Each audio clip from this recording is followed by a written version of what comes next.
transfer functions, and mechanical modeling. By the end of this section, you should be able to define what a transfer function is, create free body diagrams for both linear and rotational mechanical systems. They might have a single element or multiple elements. Use the free body diagrams to derive the equations of motion for the system. Use those equations of motion to create the transfer function for an input and an output, whether the input is a force or a displacement, or the output is a force or displacement, for spring mass damper systems. Use Mathematica to assist in the algebraic steps in deriving the transfer function, and then finally, using MATLAB to simulate step and impulse inputs into our transfer functions. So the first thing we want to look at is, what is a transfer function?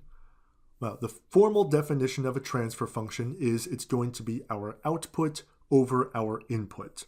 Now, specifically, the transfer function is going to exist in the Laplace frequency domain. So I have it written here. My transfer function, I'm just calling it generically g of s, is going to be defined by the Laplace of my output over the Laplace transform of my input, and specifically when my initial conditions are all 0, when we begin at equilibrium. And again, generically on the right-hand side, usually we call our output variable y and our input variable u. So again, we can think of this as the ratio of the output to the input when initial conditions are all 0. A very common mistake is to forget that it is output over input and not the input over the output. Now, oftentimes our output is going to be something like x, maybe the position of a mass, and our input might be F, a force that's acting on that mass. So the left-hand side is going to be that x over F, where x is the output, F is the input. And then on the right-hand side, we're typically going to be left with a fraction that has s's on top and s's on the bottom. When we are writing our final transfer function, we always want to represent it in descending powers of s in the numerator and descending powers of s in the denominator. When we're deriving this transfer function, we always want to derive it algebraically first. So we want it in terms of our parameters before we actually put in the values of those parameters. So generically, we would put it in terms of the mass, the spring constants, and the damping coefficients. Then when we actually want to use the transfer function to see how the system is going to behave, at that point, put in the actual values for the masses, the spring constants, the damping coefficients. The transfer function is a property of the system itself and how it is put together, and it's independent of what the input is. So again, the output and the input we're looking at are on this left-hand side, and the right-hand side is going to be things that have nothing to do directly with the input or the output in our system. So a good thing about transfer functions is that even if we were to change the input, maybe from a step input into an impulse input, the transfer function itself is not going to change, and that's going to come into play when we start simulating our transfer functions. I'll also note that a transfer function is going to be useful for not just mechanical systems that we are going to start looking at in this section, but for any dynamic system. Any system that can be described using an ordinary differential equation that we can then do Laplace transforms of, we can put into this transfer function form. So given a transfer function, it really won't matter where it came from, a mechanical system, electrical, a fluid system. We can study the system response with different inputs, and we're going to be able to predict what the output is going to be as we vary the inputs in our system. Now in this class, we really deal with theory and applying that theory, and we're not going to really get into experimental details about dynamic systems. However, if we do have an actually built system, we can experimentally determine what the transfer function of that system is by putting in different inputs and measuring what the different outputs are. And if we put in enough different inputs and study how the outputs respond to that, we can assemble experimentally what the transfer function of that system is. However, in this class, we are going to be starting with the schematics and turning that into a free body diagram and using that to derive our equation of motion. Now, this is doing our analysis completely in the frequency domain, the Laplace frequency domain, and we are not going to be coming back into the time domain when we are dealing with transfer functions.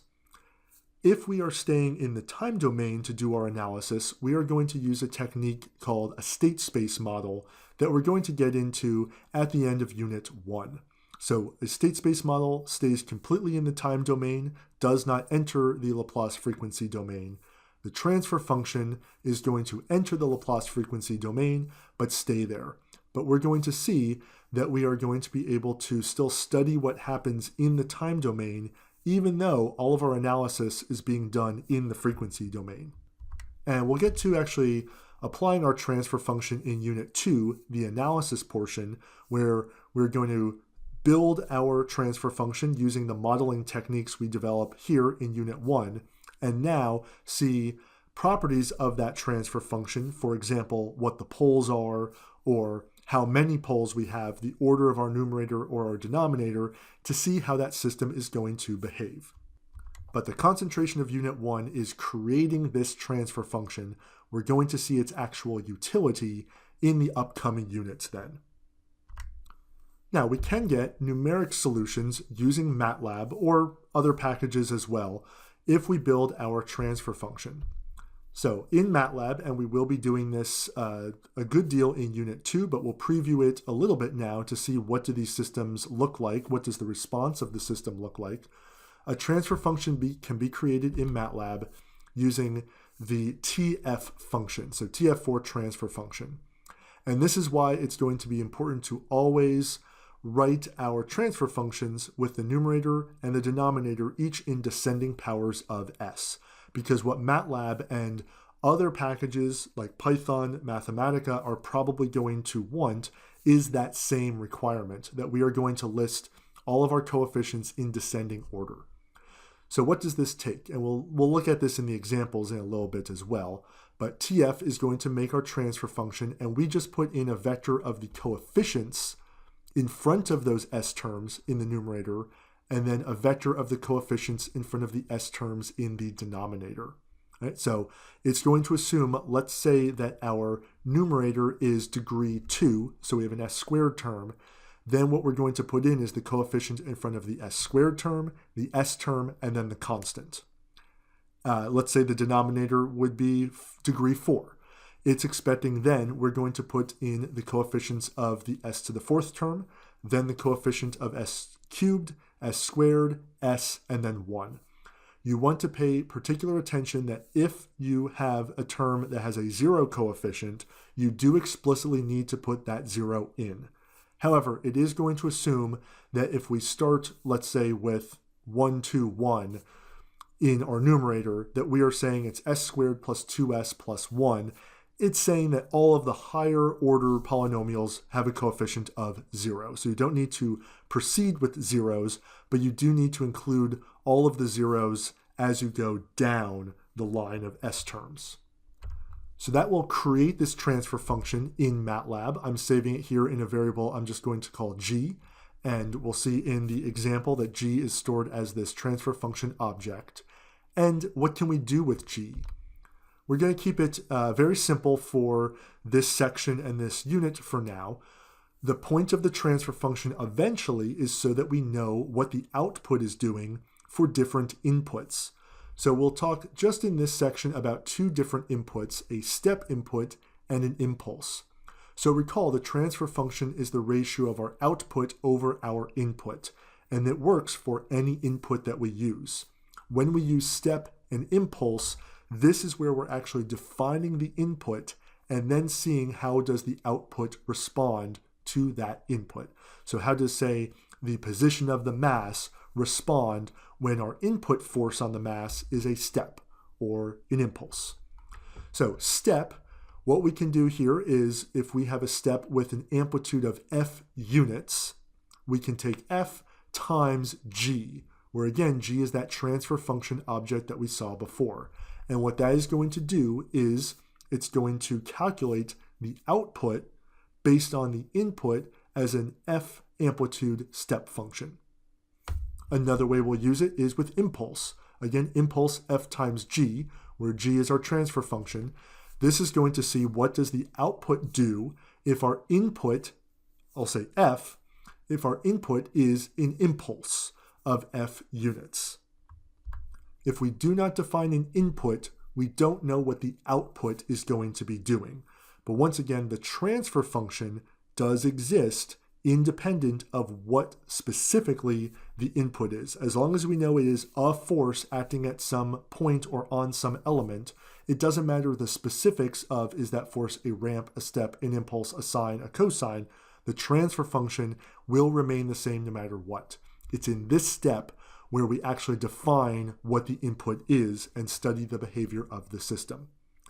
Now, in the background, what it's doing is numerically solving in the time domain what our output is doing, even though we are not seeing that. We are only seeing what's happening in the frequency domain.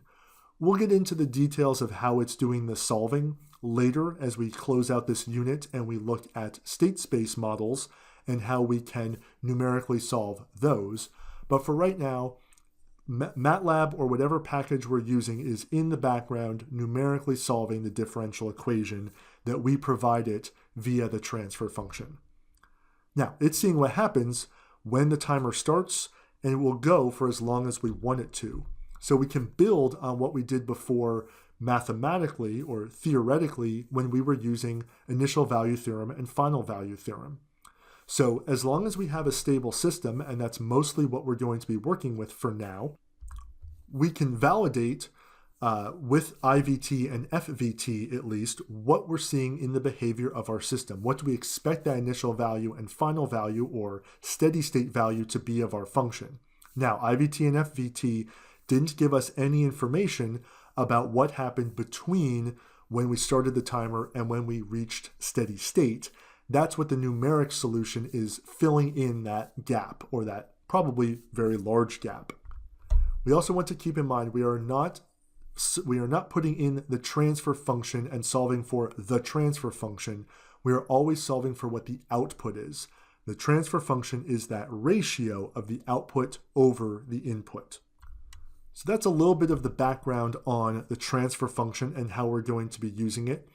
Mostly in this unit, our goal is to create the transfer function for our system, be it mechanical, electrical, or fluid is what we're going to concentrate in Unit 1. So we're going to be applying this transfer function idea to our models, and we're going to be going back to the mechanical models like we started a couple sections ago. But now, instead of going through all of the steps of making our equation of motion, doing a Laplace transform, then rearranging it, doing the inverse Laplace transform, and getting that closed form solution in time, our goal is just going to be for the modeling step to make the Laplace transform, and then when we're in the Laplace transform and in the frequency domain, make our transfer function. So one more quick refresher on these mechanical systems that we're going to be looking at. The ordinary differential equations, or the equations of motion, as we'll call them specifically for mechanical systems, come from Newton's law. For our linear systems, that's going to be that the sum of forces equals the mass times the acceleration. And again, we did very briefly look at a linear system before, where we had to consider our free body diagram, what were all the forces acting on the system, and then what was the inertia of the system, inertia being the mass times the acceleration. And we could potentially have accelerations in 2, 3, or usually 1 degree of freedom, or along 1, 2, or 3 axes, depending on how is our system allowed to move. Now, outside of the linear realm, we could also have the idea of rotation around an x, a y, and or z axis. So what we can look at here is that the sum of torques we have is going to be equal to the mass moment of inertia times the angular acceleration. And this too could be in 1 dimension, 2 dimensions, or 3 dimensions. But these are going to create those ordinary differential equations. Now, what causes forces in our system or torques in our system? What we're going to see in the mechanical world is, well, we can have applied forces or applied torques, or we're going to have other elements that connect our mass to a ceiling or a floor or multiple masses together. We can have the force in a spring. We are going to be dealing with linear springs for the most part in this course that are going to adhere to Hooke's law, where the force in the spring is going to be the spring constant times its deformation or times its displacement. We're going to see that in the rotational viewpoint that we're going to have torsional springs. So the torque in a torsional spring is going to be its rotational or angular spring constant times its angle of deformation or its angle of displacement. So springs, whether they are linear or torsional, are going to have a force or torque proportional to its linear displacement or its angular displacement. Now we can also have dampers. These are going to be affected by velocities, be it linear velocities or angular velocities. So for a damper, again, we are going to look at mostly linear dampers here. The force from the damper is going to be equal to that damping coefficient, which is often C or sometimes B, times the velocity. And then for the torsional damper, then the torque it causes is going to be its damping coefficient times its angular velocity. In 1 degree of freedom systems, like the first example that we looked at, our springs or dampers are usually attached to walls or ceilings or floors, so we don't have to worry too much about the relative displacement or the relative velocity.